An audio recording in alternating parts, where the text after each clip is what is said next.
आप सभी मित्रों का मेरा मैत्रीपूर्ण प्रणाम।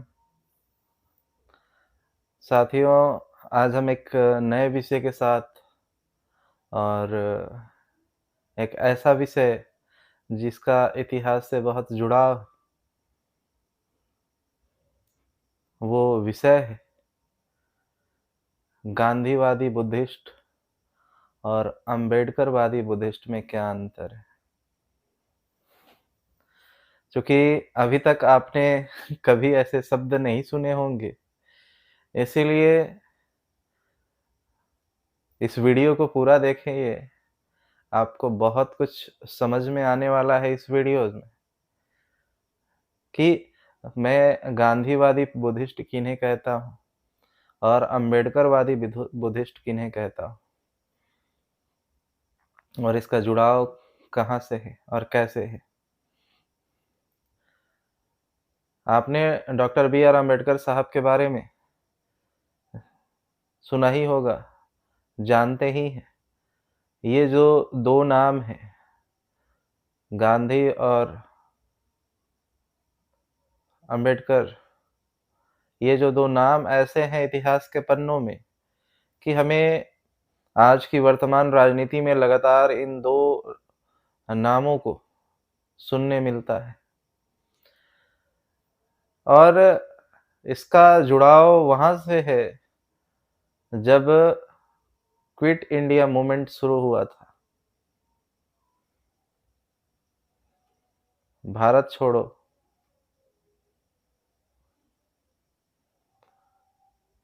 जब अंग्रेजों को भारत छोड़ने के लिए कहा गया था, क्विट इंडिया मूवमेंट जब चल रहा था, तो इस आंदोलन से पहले, इस आंदोलन की शुरुआत जब हुई थी, तब डॉक्टर बी आर अम्बेडकर साहब को गांधीवादी और लोगों ने जाकर इनको मनाने की कोशिश की कि आप अंग्रेजों से जो आज़ादी का आंदोलन चल रहा है, इसमें आप सहभागिता लें, इसमें हमारा साथ सहयोग करें। तब एक बात बाबा साहब ने कही थी कि आप जो आंदोलन कर रहे हो, इससे तो आपको आज़ादी मिल जाएगी, लेकिन मैं इस आज़ादी को नहीं मानता। मैं इस आज़ादी को नहीं मानता। फ्रीडम ऑफ द कंट्री, ये देश की आज़ादी को नहीं मानता। मैं freedom of the people of the countries को मानता हूँ।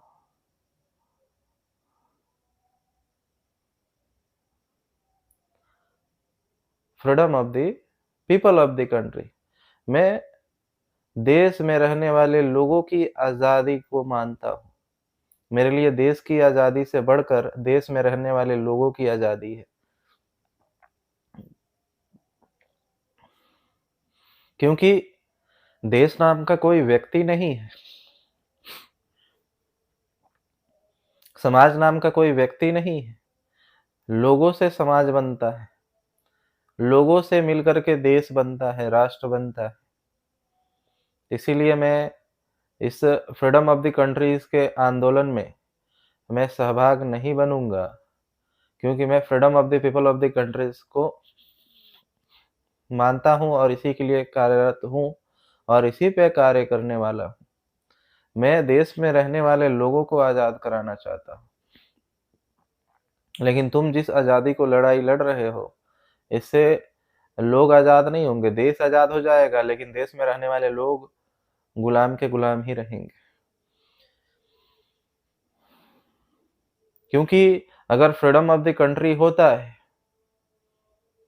तो इससे क्या होगा कि डेवलपमेंट ऑफ द कंट्री तो होगा, लेकिन development of the people of the countries नहीं होगा।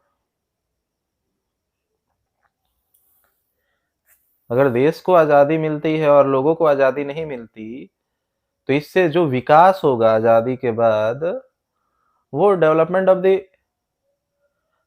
People, development of the country होगा। मतलब देश का विकास होगा, डेवलपमेंट ऑफ द कंट्री, इस देश का विकास होगा।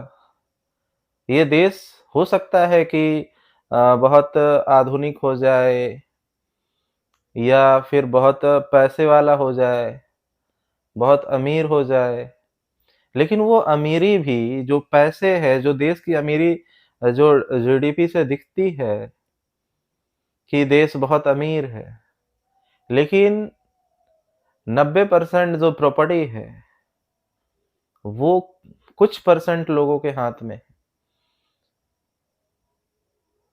मुश्किल से वो 5% लोगों के हाथ में ही वो 90% प्रॉपर्टी। तो इससे देश का विकास कहाँ हुआ? Development of the people of the country कहाँ हुआ? अगर जीडीपी के तौर पे अगर 1000 लोगों पे अगर देखा जाए कि जीडीपी 10,000 रुपए है और 10 लोग की जनसंख्या है, पॉपुलेशन 10 लोग है और जीडीपी 10,000 की है, और इसको हम डिवाइड जब करते हैं पर इनकम, पर पर्सन इनकम के ऊपर, प्रति व्यक्ति आय, तो प्रति व्यक्ति आय जब हम निकालेंगे तो प्रत्येक व्यक्ति के हिस्से में 1000 आएगा, जबकि उस 10 लोगों में जो 10,000 है रुपए, वो 10 लोगों में से सिर्फ 2 लोगों के पास ही वो 10,000 है। 2 लोगों के हाथ में ही टोटल 10,000 रुपए है। लेकिन जब कंट्री के लेवल पे जब हम उसे निकालने की कोशिश करते हैं तो उसे डिवाइड करेंगे। डिवाइड करेंगे तो 10 से 10,000 को डिवाइड करेंगे तो प्रति व्यक्ति 1000 आएगा, कि लोगों की नज़र में तो और सरकारी आँकड़ों में तो ये दिखेगा कि प्रत्येक व्यक्ति के पास 1000 रुपए है। लेकिन क्या इन फैक्ट, इन प्रैक्टिकल, क्या वो 1-1 हज़ार रुपए के मालिक वे लोग हैं? नहीं है। वो तो 10,000 सिर्फ 2 लोगों के हाथ में है। उसी तरीके से अगर देश अमीर भी हो जाता है, देश विकसित भी हो जाता है, तो वो विकसित भी कुछ लोगों के लिए। वो पैसे भी जो दिखेगा कि ये देश अमीर है, वो भी सिर्फ कुछ लोगों के लिए दिखेगा। तो फ्रीडम ऑफ द कंट्री से डेवलपमेंट ऑफ द कंट्री निकलेगा। फ्रीडम ऑफ द कंट्री से development of the people of the country नहीं हो सकता, नहीं विकसित हो सकता है। Development of the people of the countries अगर बनानी है तो freedom of the people of the country को लाना होगा, freedom of the people of the countries को लाना होगा, तभी development of the people of the countries होगा। अगर हम देश में रहने वाले लोगों की आज़ादी की बातें करेंगे तो देश में रहने वाले लोगों की विकास की भी बातें करेंगे। लेकिन अगर हम देश की आज़ादी की बात करेंगे तो देश के विकास की सिर्फ बातें करेंगे, लोगों के विकास का नहीं। तो ये जो मान्यता, ये जो सिद्धांत था फ्रीडम ऑफ द कंट्री का, ये सिद्धांत किसका था? गांधी जी का। और freedom of the people of the country, देश में रहने वाले लोगों की आज़ादी, ये सिद्धांत किसका था? डॉक्टर बी आर अम्बेडकर साहब का। उसी तरीके से डेवलपमेंट ऑफ द कंट्री का सिद्धांत किसका? तो वो फ्रीडम ऑफ द कंट्री से मैच करता रहा है डेवलपमेंट ऑफ द कंट्री, मतलब देश का विकास, देश की आज़ादी, देश का विकास समान। वो गांधीवादी सोच, गांधी की सोच। और development of the people of the country, देश में रहने वाले लोगों का विकास, और freedom of the people of the country, देश में रहने वाले लोगों की आज़ादी। ये बातें करने वाला व्यक्ति कौन? इस सिद्धांत पे चलने वाले व्यक्ति कौन? डॉक्टर बी आर अम्बेडकर साहब। तो ये बातें मैंने इसलिए बताई ताकि ये बातें को दिमाग में आधार बना करके आगे जो मैं बोलने जा रहा हूँ, वो बातें आपको समझ में आएंगी। आज जो बुद्धिज्म दिख रहा है। आज गांधीवादी बुद्धिज्म कैसे? क्योंकि यहाँ पे भी development of the people of the country नहीं चल रहा है। यहाँ development of the people of the Buddhism नहीं चल रहा है।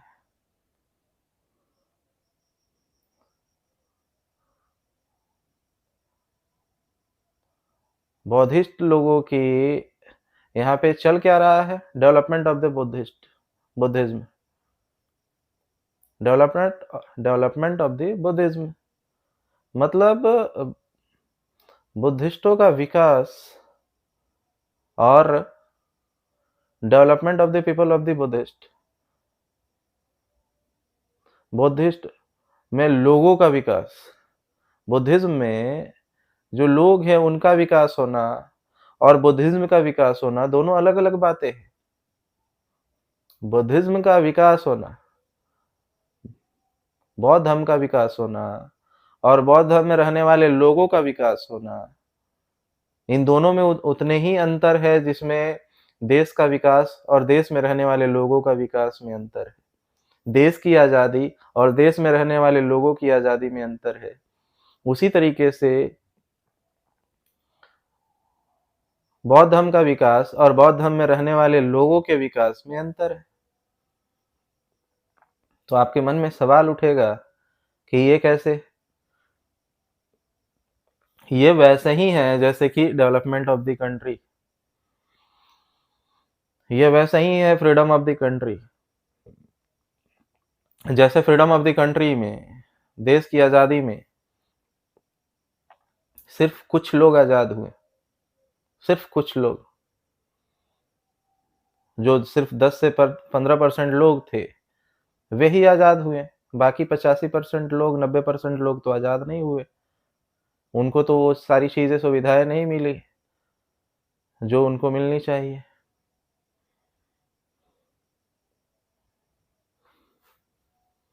और आज वर्तमान में भी जो देखेंगे डेवलपमेंट ऑफ द कंट्री का, तो देश के विकास में किनका विकास हुआ? मात्र ये पूरा का पूरा जीडीपी सिर्फ 5% लोग कंट्रोल कर रहे हैं। देश को अगर आज भारत देश को अमीर बताया जा रहा है तो वो सिर्फ 5% लोगों के पास वो सारी संपत्तियां हैं। 5% लोगों के पास। आज भी 90-95% लोगों के पास बहुत कम संपत्तियां हैं। तो आज लोगों का विकास नहीं हुआ क्योंकि इस देश में आधी से ज्यादा 50% से अधिक आबादी आज भी गरीबी रेखा के नीचे जीवन यापन करती है। तो देश का विकास नहीं हुआ, development of the people of the country नहीं हुआ है, देश में रहने वाले लोगों का विकास नहीं हुआ है, देश का विकास हुआ है।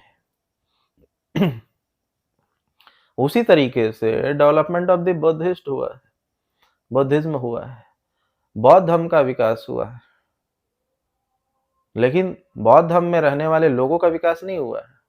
Development of the people of the Buddhism नहीं हुआ है।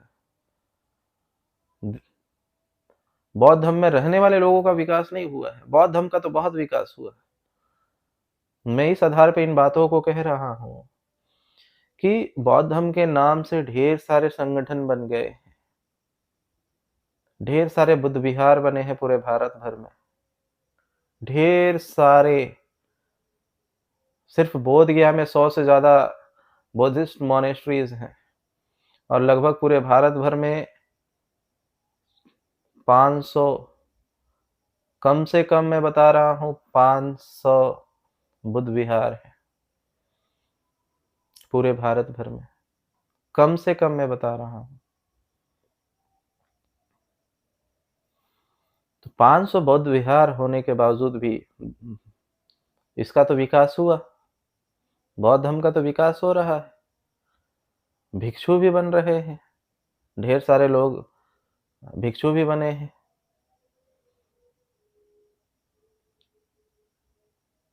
लेकिन क्या इस आज सिर्फ डॉक्टर बी आर अम्बेडकर साहब ने 1956 में 14 अक्टूबर 1956 में जो 10 लाख लोगों के साथ में धम्म की दीक्षा ली थी, तो बहुत सारे धम्म के लोग हैं, लेकिन क्या उनके अंदर धम्म आया?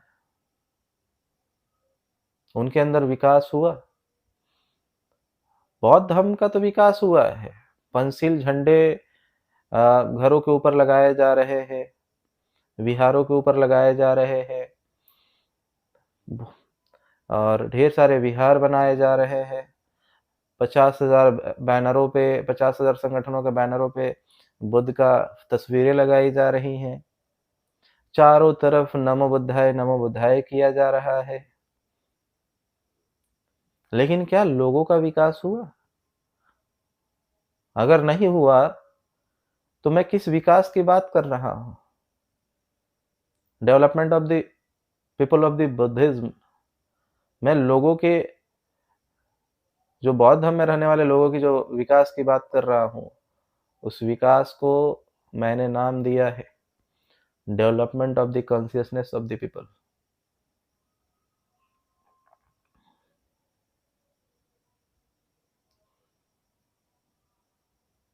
चेतना के विकास, लोगों की चेतना के विकास को ही मैं विकास मानता हूं। ये जो विकास है, ये मानव चेतना के विकास को ही मैं विकास मानता हूं। Development of the consciousness of the people, लोगों के चेतना के विकास को ही मैं विकास मानता हूं। मैं ऐसा विकास चाहता हूं जो लोगों की डेवलपमेंट हो, उसके कॉन्शियसनेस, उसके चेतना के विकास, चेतना का विकास हो, लोगों की चेतना का विकास। लेकिन लोगों की चेतना का विकास होगा कैसे? लोगों की चेतना का विकास कैसे होगा, इसका जवाब स्वयं गौतम बुद्ध ने दिया। गौतम बुद्ध ने लोगों को चेतना का विकास करने के लिए मध्यम मार्ग बताया और उन्होंने बोला, जो व्यक्ति शील, समाधि और प्रज्ञा में प्रतिष्ठित होगा और उस और इन 3 रत्नों में, शील, समाधि और प्रज्ञा में प्रतिष्ठित होगा, उसके सारे विकार समाप्त हो जाएंगे और वो दुखों से मुक्त हो जाएगा और उस सत्य को जान लेगा, जीवन का जो सत्य है, और उसके सारे विकार समाप्त हो जाएंगे, चाहे वो काम हो, क्रोध हो, लोभ हो, मोह हो, अहंकार हो, ईर्ष्या हो, राग हो, द्वेष हो, ये सारे चीजों से वो मुक्त हो जाएगा और वो एक बचेगा शुद्ध चेतना। और वो शुद्ध चेतना जो है, वो एक अच्छा मानव समाज की निर्मित करेगा। वो एक वैज्ञानिक सोच और वैज्ञानिक दृष्टिकोण का व्यक्ति को पैदा करेगा। एक ऐसा समाज बनेगा जहाँ पे समता मूलक समाज की निर्माण होगा, जिस समाज में हम कहते हैं ना, जो समाज जिसमें हमें समता, स्वतंत्रता, न्याय और बंधुत्व पे आधारित समाज और राष्ट्र का निर्माण करना है, जहाँ पे समता होगी, जहाँ स्वतंत्रता होगी, जहाँ न्याय होगा, जहाँ बंधुत्व होगा, ऐसा समाज बनेगा। और ऐसा समाज तभी बन सकता है जब कोई व्यक्ति वो बुद्ध के त्रिरत्नों शील, समाधि और प्रज्ञा में प्रतिष्ठित होगा।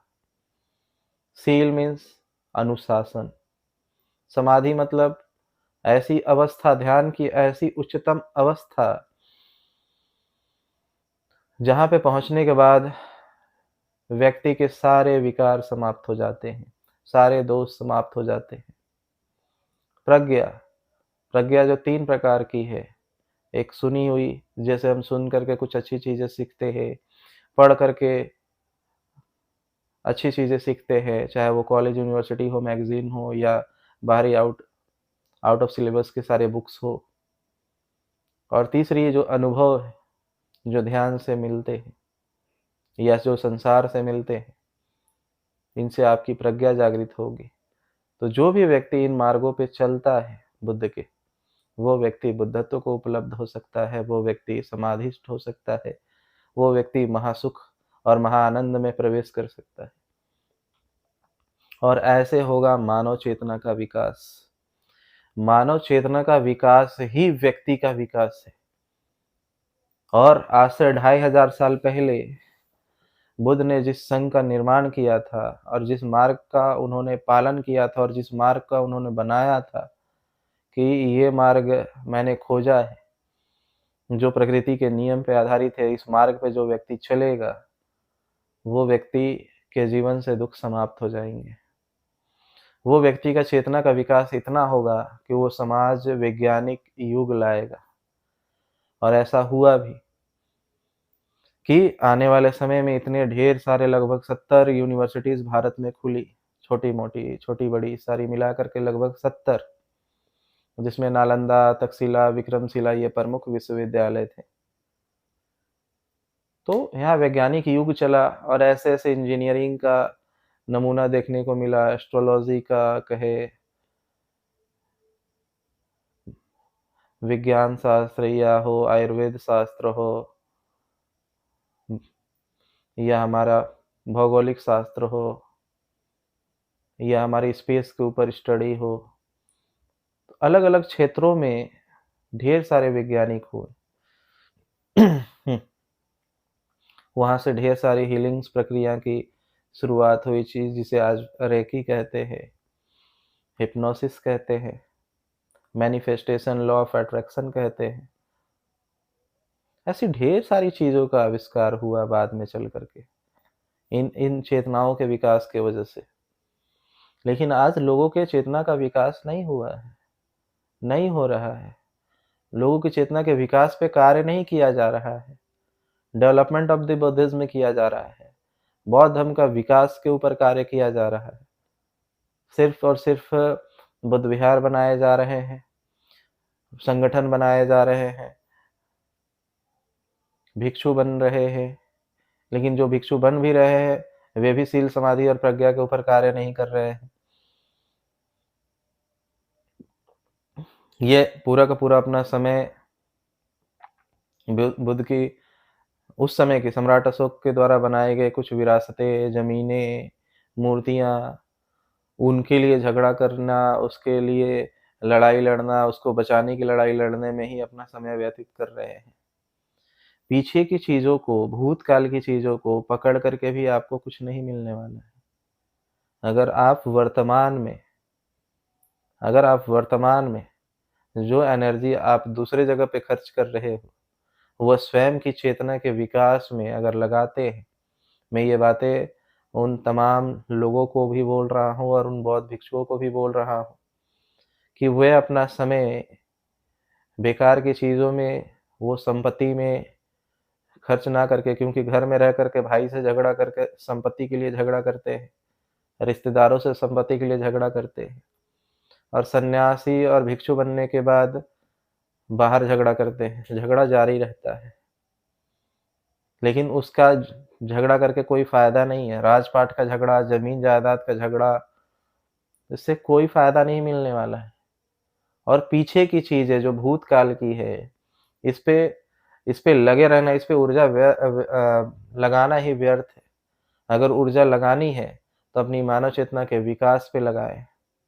आप अपनी चेतना के विकास पे लगाएँ। आप दुःख मुक्ति के मार्ग पे चल कर के आप दुःखों से मुक्त हो, और भी लोगों को चारिका कर कर के पूरे दुनिया में, पूरे भारत में घूम-घूम करके, चारिका कर कर के लोगों के चेतना का विकास करने में, और उन्हें दुःख मुक्ति के उपाय बता कर के उनको दुःखों से मुक्ति करने के ऊपर कार्य किया जाए।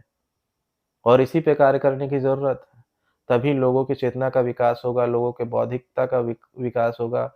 लोग वैज्ञानिक दृष्टिकोण को अपनाएँगे, समझेंगे। लेकिन इसके पीछे काम करते हुए लोग नज़र नहीं आ रहे हैं। लोग सिर्फ़ बौद्ध धर्म का विकास कर रहे हैं। लोग जो हमारे लोग हैं उनको एक रंग में रंग दे रहे हैं, कपड़ा पहना दे रहे हैं कि हाँ चलो, उपासकों के कपड़ा सफ़ेद है, पहना दिए और ढेर सारे लोगों को उतार दिया। जनसंख्या तो दिखा दिया आपने, लेकिन जो जनसंख्या आपने दिखाया, आपने ढेर सारी भीड़ इकट्ठा कर ली है, लेकिन उनमें से कितने लोग जो शीलों को मानते हैं? कितने लोग हैं जो समाधि के लिए प्रयोग कर रहे हैं, ध्यान प्रयोग कर रहे हैं? कितने लोग हैं जो प्रज्ञा को जागृत करने का कार्य कर रहे हैं? आप चारों तरफ पंसील पंसील कर दो, चारों तरफ उपासकों के सफ़ेद सफ़ेद कपड़े कर दो, सारे भिक्षुओं को भर दो, पूरी दुनिया में उपासक और भिक्षु भर जाए, पूरी दुनिया में पंसील झंडा लग जाए, तो इससे क्या लोगों का विकास हो जाएगा? क्या लोग दुखों से मुक्त हो जाएंगे? बुद्ध ने बताया है कि इंसान अपने दुख और सुख का कारण स्वयं है। अगर वो दुखी है तो उसका कारण भी वो स्वयं है। उसकी आशाएं, अपेक्षाएं, इच्छाएं, उसका काम वासना, उसका क्रोध, उसका लोभ, उसकी मोह, उसकी ईर्ष्या, ये उसके विकास को रोकती है, ये उसके दुखों का कारण है। और जब तक इंसान इस जगह तक नहीं पहुंचेगा, तब तक लोगों की चेतना का विकास होना संभव नहीं है।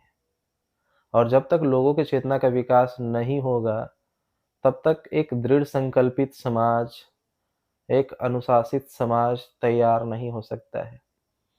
और समाज में परिवर्तन तभी आता है जब दृढ़ संकल्पित लोग होते हैं और अनुशासित लोग होते हैं। लेकिन दृढ़ संकल्पित हो और अनुशासित हो, लेकिन अगर उनका कृत्य, उनका भाव, अगर उनके विचार सही ना हो, तो एक चोर भी दृढ़ संकल्पी होता है और अनुशासित होता है। इसीलिए उनके अंदर में दम भी होना चाहिए, सील भी होना चाहिए। और किस क्षेत्र में दृढ़ संकल्प होना है और अनुशासित होना है, उसके लिए प्रज्ञा भी होनी चाहिए, ज्ञान भी होना चाहिए। तो जा करके, इसीलिए मैं बार-बार तीनों चीज़ों पे फ़ोकस कर रहा हूँ, सील, समाधि और प्रज्ञा। जिसके अंदर सील, समाधि और प्रज्ञा होगा, जो इन 3 चीज़ों में प्रतिष्ठित होगा, उसका बौद्धिक और चेतना का विकास होगा और एक वैज्ञानिक युग की शुरुआत होगी। और लोगों में परिवर्तन आएगा, तो ही समाज में परिवर्तन आएगा, तो ही राष्ट्र में परिवर्तन आएगा, तो ही दुनिया में परिवर्तन आएगा। कपड़े पहन लेने से, नमो बुद्धाय बोलने से, पंसिल का झंडा लगाने से या चीवर पहन लेने से लोगों के चेतना में विकास नहीं होगा, लोगों के बौद्धिक विकास नहीं होगा, लोग दुखों से मुक्त नहीं होंगे। इसीलिए जो लोग कपड़े के विकास को, पंसिल के झंडे की संख्या बढ़ने पे, उपासकों की संख्या बढ़ने से, भिक्षुओं की संख्या बढ़ने से, बुद्ध विहारों की संख्या बढ़ने को ही बौद्ध धर्म का विकास समझ रहे हैं, जो इसी को विकास समझ रहे हैं, उन्हीं को मैं कह रहा हूँ वो गांधीवादी बुद्धिस्ट है, जो बौद्ध धर्म के विकास को ही विकास समझ रहे हैं। और जो लोग प्रत्येक व्यक्ति को त्रिरत्न का पालन करते हुए, सील, समाधि और प्रज्ञा में प्रतिष्ठित होकर के दुखों से मुक्त होने के उपाय करवाते हैं, या स्वयं दुख से मुक्त होते हैं और लोगों को दुख से मुक्त करने के उपाय करवाते हैं, जो प्रत्येक लोगों की चेतना के और बौद्धिक विकास में सहायता करते हैं, स्वयं की चेतना का विकास करते हैं, बौद्धिक विकास करते हैं, और लोगों के भी चेतना और बौद्धिक विकास में सहायता पहुंचाते हैं, स्वयं दुखों से मुक्त होते हैं और लोगों को भी दुख मुक्ति के उपाय करा करके दुखों से मुक्त होने में उनकी सहायता करते हैं, जो लोगों के अंदर विकास लाते हैं, वैसे लोग अम्बेडकरवादी बुद्धिस्ट हैं। डेवलपमेंट ऑफ द बुद्धिज्म नहीं, development of the people of the Buddhism. लोगों का विकास नहीं, बौद्ध धर्म का विकास नहीं, बौद्ध धर्म में रहने वाले लोगों का विकास होना चाहिए। और बौद्ध धर्म में रहने वाले लोगों का विकास सिर्फ और सिर्फ सील, समाधि और प्रज्ञा में प्रतिष्ठित होने से ही होगा। जैसे ही सील, समाधि, प्रज्ञा में प्रतिष्ठित होंगे, इनके पास अपना अनुशासन होगा, दृढ़ संकल्प होंगे, इनके विकार नष्ट होंगे, ये वैज्ञानिक दृष्टिकोण के होंगे और ये समाज को विकसित करने में कार्य करेंगे और सहायता पहुंचाएंगे। और मैं यही कार्य करने वाला हूँ, development of the consciousness of the people. मैं सम मैं चेतना में विकास लोगों की चेतना में विकास करना चाहता हूँ और लोगों की चेतना में विकास करने को ही मैं विकास मानता हूँ, क्योंकि समाज और राष्ट्र नाम का कोई व्यक्ति नहीं होता है। लोगों से ही समाज निर्माण होता है और लोगों से ही देश बनते हैं। तो मैंने आपको बता दिया कि ये गांधीवादी बुद्धिस्ट लोग कौन है, जो सिर्फ सिर्फ और सिर्फ कपड़े पर विश्वास करते हैं, बुद्ध विहारों के विकास को विकास मानते हैं, शिवर बौद्ध भिक्षुओं की संख्या बढ़ने को विकास कहते हैं, उपासकों की संख्या बढ़ने को विकास कहते हैं, जो नमो बुद्धाय बोलने को विकास कहते हैं, जो बुद्ध विहारों की संख्या बढ़ने को विकास कहते हैं, मैं उन्हें विकास नहीं मानता हूँ, क्योंकि ये विकास गांधीवादी विकास है। मैं उन विकास को मानता हूँ जो कि अम्बेडकरवादी विकास है, अम्बेडकरवादी बुद्धिस्ट, जो कि प्रत्येक लोगों के अंदर के विकास को ही विकास मानते हैं। और जब तक प्रत्येक अंदर के विकास को ही विकास न माना जाए, तब तक आप सही रास्ते पे नहीं आ सकते। आप भले ही गांधी के विरोध में बोलते हो, गांधी के विरोध में कहते हो कि वो गलत है, लेकिन आप भी गांधीवादी हो। आप भी डेवलपमेंट ऑफ द कंट्री के मुताबिक, फ्रीडम ऑफ द कंट्री के मुताबिक, फ्रीडम ऑफ द कंट्री कहो या मतलब देश की आज़ादी कहो, या फिर देश का विकास कहो, या बौद्ध धर्म का विकास कहो, ये तीनों के तीनों गांधीवादी विचारधारा है। और चाहे वो development of the people of the country कहो, लोगों का, देश में रहने वाले लोगों का विकास कहो, या development of the people of the country कहो, देश में रहने वाले लोगों का विकास कहो। फ्रीडम ऑफ द कंट्री मतलब देश में रहने वाले लोगों की आज़ादी, डेवलपमेंट ऑफ द कंट्री मतलब देश में रहने वाले लोगों का विकास, या development of the people of the Buddhism, बौद्ध धर्म में के अंदर लोगों का जो विकास, बौद्ध धर्म में रहने वाले लोगों का विकास, ये जो विकास है ये अम्बेडकरवादी है। और फ्रीडम ऑफ द कंट्री देश की आज़ादी, देश का विकास और बौद्ध धर्म का विकास, ये तीनों के तीनों जो मान्यताओं को मानने वाले जो लोग हैं, वो गांधीवादी बुद्धिस्ट हैं। अब आप कौन से बुद्धिस्ट हो, आप स्वयं तय करें कि आप गांधीवादी बुद्धिस्ट हो या अम्बेडकरवादी बुद्धिस्ट हो। मैं तो अम्बेडकरवादी बुद्धिस्ट हूँ और मैं freedom of the people of the country का समर्थन करता हूँ, देश में रहने वाले लोगों की आज़ादी का, development of the people of the country का समर्थन करता हूँ, देश में रहने वाले लोगों के विकास को ही मैं विकास मानता हूँ, development of the people of the Buddhism, बौद्ध धर्म में लोगों के विकास को ही मैं विकास कह मानता हूँ। और मेरा जो स्वयं का मानना है, development of the consciousness of the people, लोगों के चेतना के विकास को ही मैं विकास मानता हूँ। मैं भिक्षु संरक्षिता, लोगों की चेतना, वो लोग बौद्ध धर्म के हैं, इस्लाम के हैं, हिंदू के हैं, सिख के हैं, क्रिश्चियन के हैं, जैन के हैं, लिंगायत के हैं, चाहे वो किसी भी धर्म को मानते हैं या फिर वो नास्तिक है, मुझे उससे मतलब नहीं है। वो व्यक्ति है, वो मानव है। बस मेरे लिए कोई भी धर्म और संप्रदाय मायने नहीं रखता है। मैं इस पृथ्वी पे रहने वाले समस्त मानव जाति के चेतना के विकास के लिए काम करना चाहता हूँ और इसी के लिए काम करूँगा। आज कर भी रहा हूँ और करूँगा भी आगे। मेरा किसी भी संप्रदाय के विकास को मैं विकास नहीं मानता। मैं किसी धर्म के विकास को विकास नहीं मानता। मैं किसी खास समुदाय के विकास को विकास नहीं मानता। मैं development of the consciousness of the people को मानता हूँ। मैं लोगों की चेतना का विकास को ही विकास मानता हूँ। और वो चाहे लोग किसी भी संप्रदाय में हो, किसी भी समुदाय में हो, किसी भी धर्म में हो, मैं समस्त मानव जाति के चेतना का और बौद्धिक विकास के लिए कार्य करूँगा।